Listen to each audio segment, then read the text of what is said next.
오늘은 우리에게 친숙한 앵두 열매가 열리는 나무에 대해서 이야기해 보도록 하겠는데요. 앵두나무는 열매를 먹을 수 있을 뿐만 아니라 관상용으로도 가치가 높게 평가되고 있습니다. 앵두나무는 중국과 티베트가 원산지로 우리나라에 들어올 때 이름도 같이 따라 들어왔는데요. 중국에서는 처음엔 깨꼬리가 먹는다고 해서 깨꼬리 앵자를 쓰고 복숭아를 닮았기 때문에 복숭아 도자를 써서 앵도라고 한 것에서 유래되었다고 합니다. 나중에는 어린아이처럼 작은 복숭아라고 해서 앵두 앵자와 복숭아 도를 써서 앵도라고 하는 한자로 변했고, 한글 맞춤법의 변화로 앵도나무가 앵두나무로 되었다고 합니다. 예를 들면은 보라색 복숭아라는 뜻인 자도나무가 자두나무로, 호도가 호두로 변화하듯이 말입니다. 요즘에는 대부분 앵두라는 용어를 사용하고 국어 사전 속 표준어에 앵두로 표기를 하고 있습니다. 그러나 우리나라 생물 종들의 정명을 알 수 있는 국가 생물종 지식정보 시스템에는 아직도 앵도가 정명이고요, 앵두나무는 이명으로 기록되어 있으니까 그냥 참고만 하시면 되겠습니다. 이 앵두나무와 혼돈하기 쉬운 나무로 산앵두나무가 있는데요. 두 나무가 모두 비슷한 말이 들어가서 이웃한 나무로 보기 쉽기도 하지만은 이 두 나무는 전혀 관계가 없는 다른 나무입니다. 앵두나무는 장미과의 식물이고 산앵두나무는 진달래과의 식물이기 때문입니다. 역사적인 기록을 살펴보면 앵두나무는 고려시대 이전부터 집에서 관상용이나 먹는 과일로 심어진 것으로 추측하고 있습니다. 이 앵두나무는 단오를 전후로 해서 가장 먼저 익는 과일로 빨갛게 익은 열매가 매력적입니다. 앵두꽃의 꽃말은 수줍음이고 앵두나무의 꽃말은 오직 한 사랑입니다. 하얗고 약간 분홍빛으로 물든 앵두꽃 꽃말처럼 수줍어서 그런지 앵두꽃이 화사하게 만발한 후 얼마 지나지 않아서 꽃잎이 바람에 떨어지는 풍광이 아름답기도 합니다. 앵두나무의 꽃말이 오직 한 사랑으로 선물하기도 좋고 보기만 해도 좋은 꽃말이죠. 옛 사람들은 단순 호치라고 해서 민의 조건으로 붉은 입술과 하얀 이를 들었습니다. 잘 익은 앵두의 빨간 빛깔은 민의 입술을 상징했고 앵두같이 예쁜 입술을 앵순이라고 합니다. 앵두나무 처녀라는 노래가 있듯이 앵두나무는 우리에게 친근감이 있습니다. 앵두는 종묘의 제사상에도 올랐고 임금이 신하에게 선물하는 과일이기도 했으니 사랑 또한 남다른 것 같지 않습니까? 경복궁에 가면 유난히 앵두나무가 많은 것을 볼 수 있는데요. 이 앵두나무가 많은 데는 사연이 있습니다. 용제총화에 의하면 문종이 왕세자 시절에 자신의 아버지인 세종이 앵두를 좋아하는 것을 알고 효심이 깊은 문종이 손수 앵두나무를 심고 직접 물을 주면서 정성껏 길렀다는 것입니다. 또한 성종 때 철정이라는 관리가 앵두를 왕에게 바치니까 이를 가르치 여기고 할까지 하사했다는 기록도 있습니다. 앵두나무의 전설은 옛날에 한 효심 깊은 농부와 앵두를 너무 좋아하던 늙은 어머니가 살았는데 병으로 앓던 어머니가 앵두를 너무나 먹고 싶어 했죠. 하지만 아직 앵두가 나기엔 너무나 이른 시기였으므로 농부의 간절한 눈물에 때이른 앵두나무 가지에 앵두가 열렸고 그 달콤한 맛을 본 어머니는 다시 건강을 되찾았다는 이야기도 전해집니다. 대부분의 집 울타리 안에 앵두나무가 있었는데요. 꽃이 예뻐서 심기도 하지만은 새빨간 열매는 훌륭한 간식으로 또는 후식으로 사랑을 받아왔습니다. 옛날에는 나무 열매 중에서 가장 먼저 달리는 앵두를 조상들에게 올리는 제사 음식으로 사용했다고 합니다. 고려의 정몽주 선생이 지은 포온집에도 앵두나무에 대한 기록이 나와 있다고 하는데요. 열매는 생으로 먹기도 하지만은 화채나 술을 담궈서 먹기도 했습니다. 화채를 해 먹는 것이 단오의 풍습이었다고 합니다. 옛날 앵두나무는 형제의 우애를 상징하는 나무로 우리나라 양반가에서는 거의 예외 없이 앵두나무를 발견할 수 있는데요.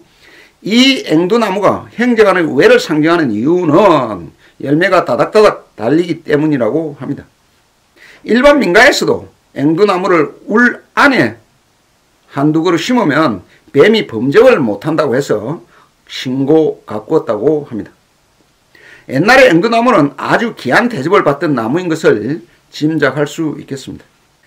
이 앵두나무는 중국과 티베트가 원산지고 우리나라에서는 고려시대부터 문헌에 등장하므로 최소한 고려시대 이전에 도입된 것으로 추측을 하고 있습니다. 우리나라에서는 주로 정원이나 집 주위에 관상용으로 심어서 가꾸온 가수나무이죠. 해외에는 일본이나 만주 등지에서 분포합니다. 생육 환경은 추위와 더위에 강하기 때문에 우리나라 전국에서 재배가 가능한 양수이고 다소 그늘진 토양에서도 잘 자랍니다. 비옥한 토양에 배수가 잘 되는 사질 양토에서 생육이 좋고 내병성이 강하기도 합니다. 건조한 환경은 잘 견디지만 습한 것은 좋아하지 않습니다. 뿌리가 깊지 않으나 길게 뻗어 자랍니다. 앵두나무의 수형은 넓은 탄핵의 수종으로 봄에 가지치기를 하여 모양을 적당히 만들어지기도 하는데 줄기 높이는 3m에 달하고 가지가 많이 갈라집니다. 나무 껍질이 검은빛을 띤 갈색으로 어린 가지는 해갈색 또는 적갈색이고 처음에는 털이 밀생하지만 차츰 떨어집니다. 앵두나무는 장미과 벚나무 속으로 분류되는 낙엽 하릅 관목인데요. 관목이라는 것은 땅 부근 혹은 줄기의 아래쪽부터 갈라져 사실상 주줄기와 부줄기의 구분이 없는 나무를 말하는데 진달래나 무궁화, 영산호, 명자나무 등을 볼 수가 있습니다. 참고로 나무를 구분할 때 교목과 간목으로 구분되기도 하는데요. 교목은 땅에서 줄기가 하나로 쭉 뻗어 있고 간목은 뿌리나 밑부분에서 여러 개의 줄기로 갈라져 나는 나무를 말합니다. 열애살이 식물인 나무는 추운 겨울을 견디기 위해서 겨울눈을 달고 있는데요. 잎이 다 떨어진 나무를 우리가 잘 관찰해 보면은 나무 가지에서 군데군데 돌개같이 불쑥 나와 있는 것을 볼 수가 있습니다.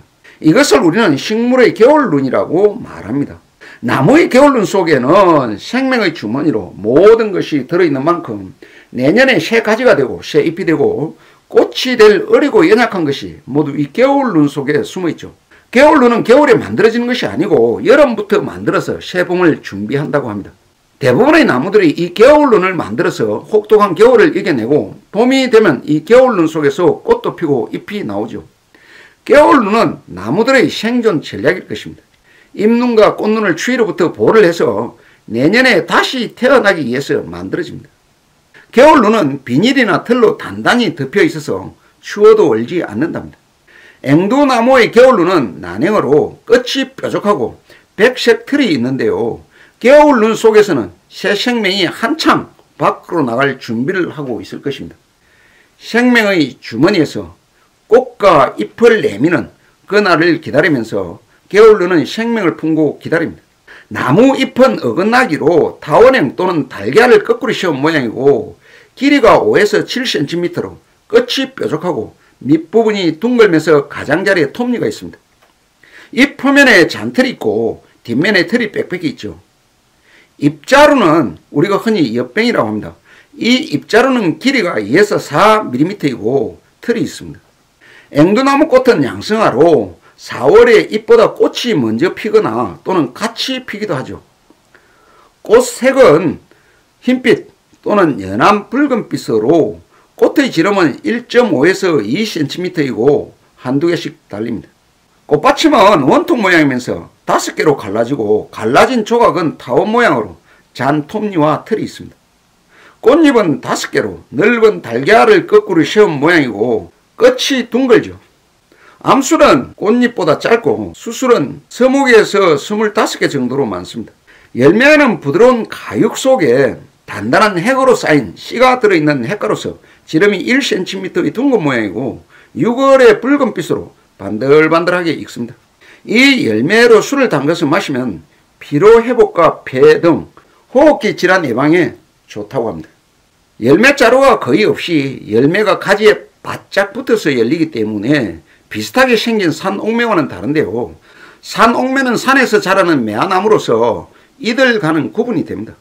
핵가라는 열매는 외가피, 육질의 중가피, 내가피로 3개의 뚜렷한 청 안에 씨가 들어있는 열매를 말하는데 영상에서 보는 바와 같이 복숭아나 살구, 벚나무 열매 등에서 핵과를 볼 수가 있죠.